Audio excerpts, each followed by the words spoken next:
Et ici, juste avant la fin de l'histoire humaine, Dieu faisait entendre 3 voix capables de décider du destin éternel de chaque être humain, pas 3 opinions, pas 3 religions, mais 3 messages célestes proclamés à toute la terre une dernière fois. Le message des 3 anges, Apocalypse 14. Jean l'apôtre voit le ciel s'ouvrir. Dans un monde plongé dans la confusion religieuse, la peur et la séduction, Dieu ne se tait pas. Il envoie 3 anges, non pas avec des épées, mais avec des paroles. Le premier ange l'appelle à revenir à Dieu. Le premier ange vole au milieu du ciel. Sa voix est puissante, universelle, urgente. Il annonce l'évangile éternel. Ce n'est pas un message nouveau. C'est la bonne nouvelle que Dieu sauve encore, qu'il pardonne encore, qu'il appelle encore. Mais l'ange ajoute une phrase solennelle, l'heure de son jugement est venue. Ce jugement n'est pas une menace. C'est la preuve que Dieu met fin à l'injustice, qu'il fait la lumière, qu'il restaure la vérité. Puis vient l'appel central, adorer celui qui a fait le ciel, la terre, la mer et les sources d'eau. Le cœur du conflit est révélé, l'adoration. Qui reconnais-tu comme créateur? Qui gouverne réellement ta vie? Le deuxième ange, la chute de la confusion. Le second ange proclame une annonce choc, elle est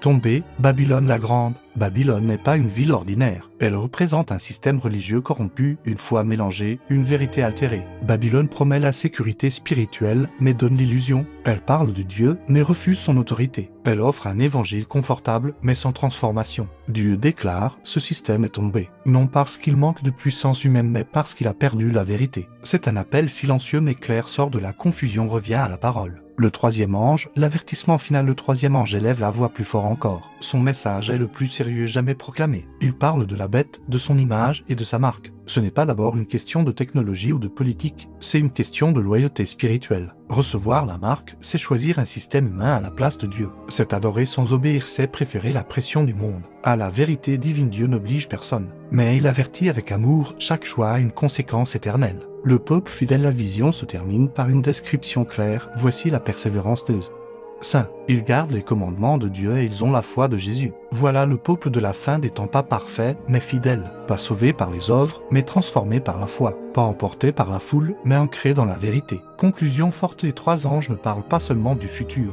Ils parlent à toi, maintenant. Dieu te dit, reviens à l'évangile, choisis la vérité, adore le Créateur, reste fidèle jusqu'à la fin. Le dernier message de la Bible est un appel d'amour, et cet appel retentit aujourd'hui.